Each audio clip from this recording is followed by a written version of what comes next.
Hello. अरे जानू का हाल बा हो? ठीक बा, अपन बताव। अरे हम तो तहरे याद में दिन भर तड़पिला। कबो कबो ये दीवाना के भी याद कर। का बताई, चारों ओर पहरा बा। अरे ये तो का खाता रो, ये पल पल तोरे याद में पगला डूबता। बस एक बार अपन चेहरा दिखा दा, फिर तोरा के कबो ना बुलाए। बस एक बार अपना दीवाना से मिले ला जा।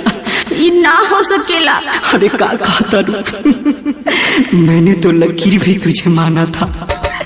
अरे मैंने तो लकीर भी तुझे माना था, बेवफा निकल गई। अरे पगली, आज भी तेरी यादें मेरे दिल में खोलती है। अरे आज भी तेरी यादें मेरे दिल में खोलती है।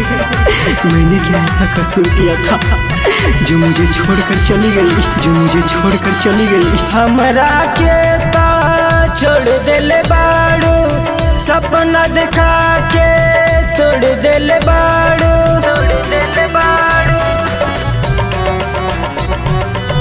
हमरा के ता छोड़ देले बाड़ू, सपना दिखा के तोड़ देले बाड़ू। चोरी चलैलू दिल पे गोरी, मर गईली हम फूक के गोरी। हमनी के छोड़ के तू ना जाए रानी, दिल हमनी के तोड़ के तू ना जाए रानी, दिल हमनी के तोड़ के तू ना जा। के मर जा कहीं, बहुत पीछा छुटी। हम तो परेशान हो गए बड़ी थोड़ा से। दिल से कहता। हाँ, दिल से कहता। सच में तरेल से कटा जाई कि जहर खाली कि फसरी लगा ली। आखिरी वाला ठीक रहे, फसरी लगा लो। फसरी ठीक बा। पहले मिलत रहे हमसे कहत रहे, जिंदगी भर रहब तोहरे साथ। अब गैलू कहाँ, साथ देलू तू ना, हमरा के छोड़लू तू ही अकेला। सगरो बंधन तोड़ के आइया, रिश्ता नाता तोड़ के आइया।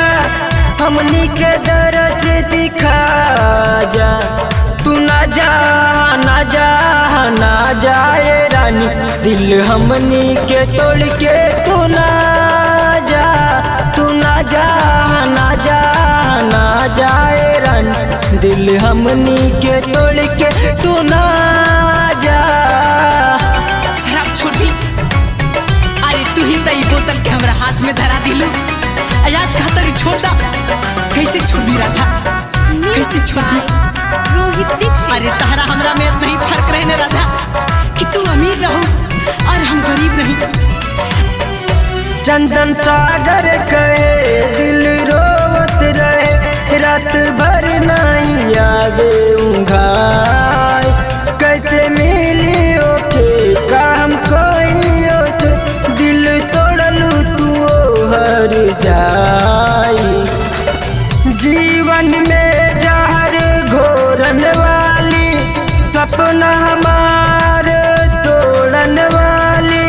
लाइटर कुछ साजन से बता जा, तू ना जाए रानी, दिल हमनी के तोड़ के तू ना जाए रानी, दिल हमनी के